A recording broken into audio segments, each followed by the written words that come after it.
всех на свете я точно знаю. В мире нет тебя дороже, в моем ты сердце. Обними меня покрепче, хочу согреться. Мама, будь всегда со мной рядом. Мама, мне ведь большего не надо.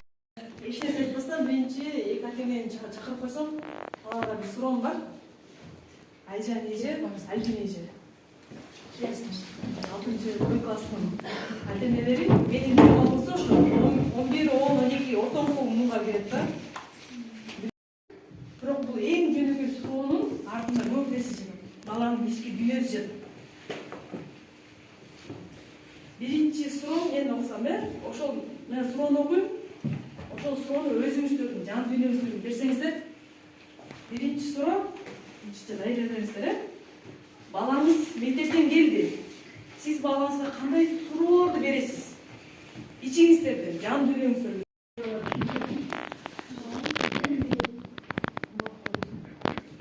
Siz балаңыздын мектептен келди. Siz кандай суроолорду бересиз дейт. Балага биринчи биз кандай суроолорду беребиз? Мектепте эмне болду? Кандай болду? Эмне сабак өттүңөр? Кандай баа алып келдиң? Siz кандай суроолор бересиз? Альбинчи. Кызыңыз келди.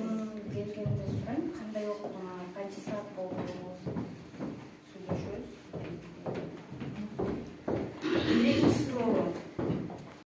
Ар кандай убакыт 5 мүнөт болот, 10 мүнөт болот, ошондой. Бир мисалы бала ата-эне менен күндө көбүрөөк убакыт жүрөт, Канча? Мен башка күндө мисалы бир убакта 2 жолу суроо бересиз, мисалы мундан кел же болбосо деп. Ошондой эле кетет суроолор. Сизчи, Альбинчи, канча убакыт сүйлөшөсүз күндө балаңыз менен? Көп эле сүйлөшөм. Мисалы жок убакыт айтсаңыз, Жарым саат. жарым саат жакшы. Кол чалмаса да жарым саат бул жакшы, Азыр жарым саат сүйлөшпөйт бала менен.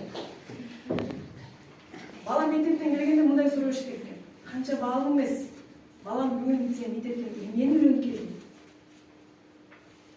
Азыр Кызым, сен бүгүн мектептен эмнелерди үйрөнүп келдиң? Канча саат болду мектепте? Бүгін мен билбегенимди үйрөнүп келдим. Бүгүн аябай кызыктуу сабак өттүм. Хундар бул орто бойлуу болушат экен жана чыңгыр денелүү. Алардын баштары чоң жана беттери тегерек. Элге жеткен эркектер сакалдарын алып мурут коюшат экен. баа келеги жок экен, көрсө ата-энем мектепке билим алыш үчүн.